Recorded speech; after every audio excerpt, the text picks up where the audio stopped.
ಮೇರುದಂಡ ಮುದ್ರೆ ಹೇಗೆ ಮಾಡೋದು? ಎಲ್ಲ ಬೆರಳು ಹಸ್ತಗೆ ಟಚ್ ಮಾಡಬೇಕು. ಹಸ್ತ ಮಧ್ಯದಲ್ಲಿ ಟಚ್ ಮಾಡ್ಕೊತೀವಿ ಈ ರೀತಿಯಾಗಿ. ಓಕೆ, ಇದು ನಿಮ್ಮ ಬೆನ್ನುಮೂಲೆಯಲ್ಲಿ ಅದ್ಭುತವಾದ ಪ್ರಾಣಶಕ್ತಿ ಹರಿಯಕ್ಕೆ ತುಂಬಾ ಸಹಾಯ ಆಗತ್ತೆ. ಅಂದ್ರೆ ಈ ರೀತಿಯಲ್ಲಿರುವಾಗ ಇದೊಂದು ಇದೊಂದು ಅಲ್ವಾ, ಈ ರೀತಿಯಲ್ಲಿ ಮಾಡ್ಕೋಬಹುದು, ಈ ರೀತಿಯಲ್ಲಿ ಮಾಡ್ಕೋಬಹುದು. ಈ ಎರಡು ವಿಧಗಳಿದೆ.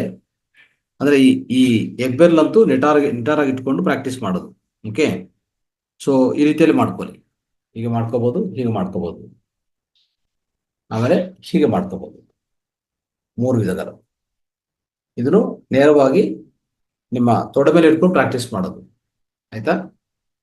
ತೊಡೆ ಮೇಲೆ ಇಟ್ಕೊಂಡು ಪ್ರಾಕ್ಟೀಸ್ ಮಾಡಿ ನೋಡಿ. ಸೊ ಈಗ ಈ ಹೆಬ್ಬೆರಳು ಹೀಗೆ ಇಟ್ಕೊಂಡು ಇದು ನೋಡಿ, ನೇರವಾಗಿ ಆಕಾಶ ಕಡೆ ಇಟ್ಕೊಳ್ಳಿ. ಇದೇನ್ ಮಾಡತ್ತಂದ್ರೆ ಆಕಾಶ ಕಡೆ ಇಟ್ಕೊಂಡ್ರೆ ಪ್ರಾಣಶಕ್ತಿ ಬೆನ್ನು ಮೂಲಕ್ಕೆ ಪ್ರಸಾರ ಆಗತ್ತೆ. ನೇರವಾಗಿ ಹೀಗೆ ಇಟ್ಕೊಂಡ್ರೆ ಪ್ರಯೋಜನಗಳು ಆಮೇಲೆ ಹೇಳ್ತೀನಿ, ಫಸ್ಟ್ ನೋಡ್ಕೊಳ್ಳಿ ಒಂದೊಂದು. ಹೀಗೆ ಇಟ್ಕೊಂಡು ತೊಡೆ ಮೇಲೆ ಇಟ್ಕೊಳ್ಳಿ, ನೇರವಾಗಿ ಸ್ಟ್ರೈಟ್ ಆಕಾಶ ಕಡೆ ತೋರಿಸ್ತಾ ಇದ್ವಿ. ಅವಾಗ ಬೆನ್ನು ಮೂಲಲ್ಲಿ ನೇರವಾಗಿ ನಮಗೆ ಪ್ರಾಣಶಕ್ತಿ ಹರಿಯುತ್ತದೆ, ಪ್ರವಾಹ ಆಗುತ್ತೆ. ಆಮೇಲೆ ಇದನ್ನೇ ಈ ರೀತಿಯಲ್ಲಿ ಇಟ್ಕೊಂಡಿದ ಮೇಲೆ ಹೀಗೆ ಇಟ್ಕೊಳ್ಳಿ, ತೊಡೆ ಮೇಲೆ ಹೀಗೆ ಇಟ್ಕೊಳ್ಳಿ. ಬಟ್ ಈ ಎರಡು ಹೆಬ್ಬೆರಳು ಒಂದಕ್ಕೊಂದು ತೋರಿಸ್ಕೊಂತ ಇದೀವಿ. ಬಟ್ ಆದ್ರೆ ಇನ್ಸೈಡ್ ಅಂದ್ರೆ ಹೊರಗಡೆ ಅಲ್ಲ. ಹೊರಗಡೆ ಅಂದ್ರೆ ಇದು ಒಳಗಡೆ ಮಾಡ್ತಾ ಇದ್ವಿ. ಈ ರೀತಿಯಲ್ಲಿ ಇಟ್ಕೊಳ್ಳಿ. ಅವಾಗ ಏನಾಗುತ್ತಂದ್ರೆ ಈ ರೀತಿಯಲ್ಲಿ ಒಳಗಡೆ ಇಟ್ಕೊಡುವಾಗ ಅವಾಗ ನೇರವಾಗಿ ನಮಗೆ ಪ್ರಾಣಶಕ್ತಿ ಹರಿಯುವಂತ ಪ್ಲೇಸ್ ಹೇಳ್ತೀನಿ.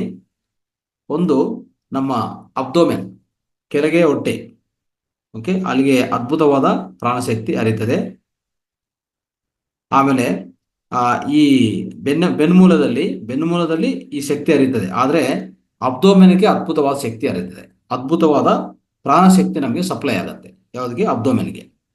ಆಮೇಲೆ ಇದೇ ರೀತಿಯಲ್ಲಿ ಈ ಎರಡು ಮುಷ್ಟಿಗಳು ಮಾಡಿದ ಮೇಲೆ ಈ ರೀತಿಯಲ್ಲಿ ಔಟ್ಸೈಡ್ ಇಟ್ಕೊಂಡ್ರೆ, ಅಂದ್ರೆ ಇದು ಬಾಹ್ಯದಲ್ಲಿ ತೋರಿಸ್ತಾ ಇದ್ವಿ.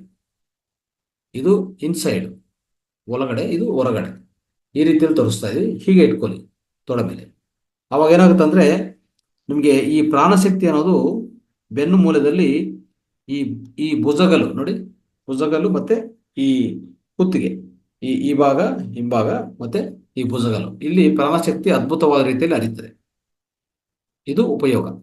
ಓಕೆ, ಸೊ ಈ ರೀತಿಯಲ್ಲಿ ಈ ಎಫೆಕ್ಟ್ ಅನ್ನೋದು, ಫಲಿತ ಅನ್ನೋದು ಈ ರೀತಿಯಲ್ಲಿ ಇರುತ್ತೆ. ಆದ್ರೆ ಪ್ರಯೋಜನಗಳು ಹೇಗಿರುತ್ತೆ ನೋಡೋಣ. ಈ ಮೇರುದಂಡ ಮುದ್ರಾ ಅದ್ಭುತವಾದ ರೀತಿಯಲ್ಲಿ ಈಗ ಹೇಳಿರುವಂತ ವಿಧಾನದಲ್ಲಿ 3 ವಿಧಗಳು ಹೇಳಿದ್ವಿ. ಇವು ಪ್ರಾಕ್ಟೀಸ್ ಮಾಡಿಕೊಂಡ್ರೆ ನಮಗೆ ಪ್ರಾಣಶಕ್ತಿ, ನಮ್ಮ ದೇಹದಲ್ಲಿ ಪ್ರಾಣಶಕ್ತಿ, ಎಸ್ಪೆಷಲಿ ಇಲ್ಲಿ ನಮ್ಮ ಉದರ ಭಾಗ ಅಂದ್ರೆ ಚೆಸ್ಟ್ ಭಾಗ ಇದೆಲ್ಲ, ಇಲ್ಲಿಗೆ ಅದ್ಭುತವಾದ ಶಕ್ತಿ ಹರಿಯುವಂತ ಅವಕಾಶ ಇದೆ. ಆಮೇಲೆ ಬೆನ್ನು ಮೂಲದಲ್ಲಿ ಯಾವುದೇ ತೊಂದರೆಗಳಿದ್ರೆ ನಿಮಗೆ, ಬೆನ್ನು ಮೂಲದಲ್ಲಿ ಬರುವಂತ ನೋವುಗಳು ಮತ್ತೆ ಬ್ಯಾಕ್ ಪೇನ್ ಅಂತ ಹೇಳ್ತೀವಲ್ಲ, ಎಲ್ಲರಿಗೂ ಬ್ಯಾಕ್ ಪೇನ್ ಅಂತ ಈಗಾಗಲೇ ತುಂಬಾ ಜನ ಅದು ಬಾಧೆ ಅನುಭವಿಸ್ತಾ ಇರ್ತಾರೆ. ಬ್ಯಾಕ್ ಪೇನು, ಬೆನ್ನು ಮೇಲೆ ನೋವಾಗ್ಬೋದು. ಮತ್ತೆ ಕೆಳಗೆ ಬೆನ್ನು ನೋವು ಬರೋದು, ಅಂದ್ರೆ ಲೋಯರ್ ಬ್ಯಾಕ್ ಪೇನ್ ಬರೋದು, ಇವೆಲ್ಲಾನು ಸಹ ಅದ್ಭುತವಾದ ರೀತಿಯಲ್ಲಿ ನಿಮಗೆ ಫಲಿತ ಸಿಗತ್ತೆ ಈ ಮುದ್ರವನ್ನು ಪ್ರಾಕ್ಟೀಸ್ ಮಾಡ್ತಾ ಹೋಗಿ. ಆಮೇಲೆ ಸರ್ವಿಕಲ್ ಸ್ಪಾಂಡ್ಲೈಟಿಸ್ ಅಂತ ವ್ಯಾಧಿ ಇದೆಯಲ್ಲ, ಅದರಿಂದನೂ ನಾವು ದೂರ ಬರಬಹುದು, ಅಂದ್ರೆ ಆಚೆ ಕಡೆ ಬರಬಹುದು. ಸರ್ವಿಕಲ್ ಸ್ಪಾಂಡ್ಲೈಟಿಸ್ ಅಂತ ಈ ಪ್ರಾಂತ, ಸರ್ವಿಕಲ್ ಇದೆಲ್ಲ. ಓಕೆ, ಈ ಕುತ್ತಿಗೆ ಪ್ರಾಂತ, ಇಲ್ಲಿರುವಂತ ಸರ್ವಿಕಲ್ ಸ್ಪಾಂಡ್ಲೈಟಿಸ್ ಅಂತ ಈಗಾಗಲೇ ತುಂಬಾ ಜನ ಡಾಕ್ಟರ್ಸ್ ಹತ್ರ ಹೋದ್ರೆ ಹೇಳ್ತಾರೆ. ಅದನ್ನು ಸಹ ಈ ಮೇರುದಂಡ ಮುದ್ರಾ ಪ್ರಾಕ್ಟೀಸ್ ಮಾಡ್ಕೊಂಡ್ರೆ ನಿಮ್ಗೆ ಪರಿಹಾರ ಆಗತ್ತೆ. ಆಮೇಲೆ ಲೋ ಬಿ ಪಿ ಅನ್ನು ಇದನ್ನು ಪರಿಹಾರ ಮಾಡುತ್ತೆ. ಲೋ ಬಿ ಪಿ, ಯಾರಿಗಾದ್ರೂ ಲೋ ಬಿ ಪಿ ಸಫರ್ ಆಗ್ತಾ ಇದ್ರೆ, ಅಂದ್ರೆ ಈ ಕಡಿಮೆ ರಕ್ತ ಪ್ರಸಾರಣ, ಕಡಿಮೆ ರಕ್ತ ಪ್ರವಾಹ, ಅದನ್ನು ಸರಿಪಡಿಸ್ತದೆ ಈ ಮುದ್ರಾ. ಆಮೇಲೆ ನಿಮ್ಮಲ್ಲಿರುವಂತ ಯಾವುದೇ ನಿರುತ್ಸಾಹ ಮತ್ತೆ ಅತ್ಯಂತ ಕೆಟ್ಟದಾಗಿ ಒಂಥರ ಆಲೋಚನೆಗಳು, ಅಂದ್ರೆ ಯಾವುದೇ ನಿರುತ್ಸಾಹ ಆದ್ರೆ ಅಂತ ಪರಿಸ್ಥಿತಿಯನ್ನು ಇದು ಹೋಗಲಾಡಿಸ್ತದೆ ಈ ಮುದ್ರಾ. ಅದಕ್ಕೋಸ್ಕರ ಈ ಮುದ್ರವನ್ನು ವಿಶೇಷವಾಗಿ ಈ ಮೂರು ರೀತಿಯಲ್ಲಿ ಪ್ರಾಕ್ಟೀಸ್ ಮಾಡ್ಬೋದು, ಈಗಾಗಲೇ ಹೇಳಿದ್ವಿ. ನೋಡಿ ಇದೇನ ಹೇಗಿರುತ್ತಂತೆ, ಇದು ಈ ಥರ ಇಟ್ಕೊಂಡಿದ್ರೆ ಇದೊಂಥರ ಧ್ವಜಸ್ತಂಭ. ಈಗ ಟೆಂಪಲ್ಗೆ ಹೋದ್ರೆ ಏನಾಗುತ್ತೆ, ಟೆಂಪಲಲ್ಲಿ ನಾವು ಧ್ವಜಸ್ತಂಭ ನೋಡ್ತೀವಿ ಫ್ರಂಟಲ್ಲಿ ಅಲ್ವಾ. ಅದೇ ರೀತಿಯಲ್ಲಿ ನಮ್ಮ ಬೆನ್ನುಮೂಲ ತಗೊಳ್ಳಿ, ನಮ್ಮ ಇಡೀ ದೇಹವೇ ದೇವಾಲಯ. ನಮ್ಮ ದೇಹ ಏನು ದೇವಾಲಯ. ಒಳಗಡೆ ಯಾರಿದ್ದಾರೆ, ಆತ್ಮ ಇದೆ, ದೇವರಿದ್ದಾರೆ, ಆತ್ಮ ಜೀವರಿದ್ದಾರೆ. ಆದರೆ ಈ ದೇಹ ಈ ಈ ದೇಹವೇ ದೇವಾಲಯ. ಈ ದೇವಾಲಯಕ್ಕೆ ನಮ್ಮ ಬೆನ್ನುಮೂಲ ಅನ್ನೋದು ಹೀಗಿರುತ್ತಲ್ಲ, ಬೆನ್ನುಮೂಲ ಅದು ಧ್ವಜಸ್ತಂಭ. ಅರ್ಥ ಮಾಡ್ಕೊಳ್ಳಿ. ಅದಕ್ಕೋಸ್ಕರ ಈ ಧ್ವಜಸ್ತಂಭಕ್ಕೆ ಸಂಬಂಧಿತ ಈ ಮುದ್ರವನ್ನು, ಈ ಮೇರುದಂಡ ಮುದ್ರವನ್ನು ಪ್ರಾಕ್ಟೀಸ್ ಮಾಡಿಕೊಂಡ್ರೆ, ಸೊ ಮೇರುದಂಡ ಅಂದರೆ ಇದು ಬೆನ್ನು ಮೂಲೆ ಅಂತ ಅರ್ಥ. ಓಕೆ, ಅದಕ್ಕೂ ಅದು ಅರ್ಥ, ಅದು ಸಾಂಸ್ಕ್ರಿಟ್ ವರ್ಡ್ ಮೇರುದಂಡ, ಅದಕ್ಕೂ ಅರ್ಥ ಬೆನ್ನು ಮೂಲೆ. ಸೊ ಈ ಧ್ವಜಸ್ತಂಭವನ್ನು ಸರಿಯಾದ ರೀತಿಯಲ್ಲಿ ಪ್ರಚೋದನೆ ಮಾಡಿದರೆ, ಈ ಪ್ರಾಣಶಕ್ತಿನೂ ಸರಿಯಾದ ರೀತಿಯಲ್ಲಿ ನಾವು ಪ್ರವಾಹ ಮಾಡಿಕೊಂಡ್ರೆ, ಇಂಥ ಪರಿಸ್ಥಿತಿಗಳಲ್ಲಿ ಯಾವುದೇ ಇದ್ರೂ ಸೊ ಖಂಡಿತವಾಗಿ ನಿಮಗೆ ಅದ್ಭುತವಾದ ಫಲಿತಗಳು ಸಿಗತ್ತೆ. ಸೊ ದಯವಿಟ್ಟು ಇದು ಪ್ರಾಕ್ಟೀಸ್ ಮಾಡೋದು. ಸೊ ಪ್ರತಿ ದಿವಸ ಯಾರ್ಯಾರಿಗೆ ಈ ತೊಂದರೆಗಳು ಇದೆಯೋ, ಸೊ 3 ವಿಧಗಳು ಹೇಳಿದ್ವಿ, ಆ 3 ವಿಧಗಳಲ್ಲಿ ನೀವು ಪ್ರಾಕ್ಟೀಸ್ ಮಾಡ್ಕೋಬಹುದು. ಸೊ ಮೊದಲನೇ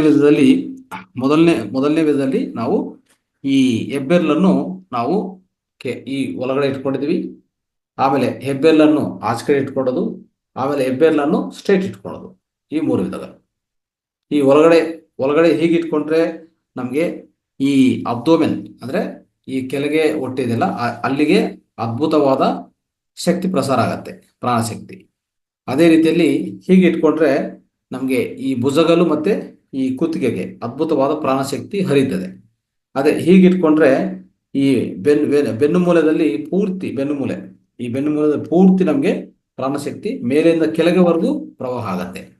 ಸೊ ಇದು ಮಾಡುವಂಥ ವಿಧಾನ ಈ ಮೇರುದಂಡ ಮುದ್ರ ಬಗ್ಗೆ.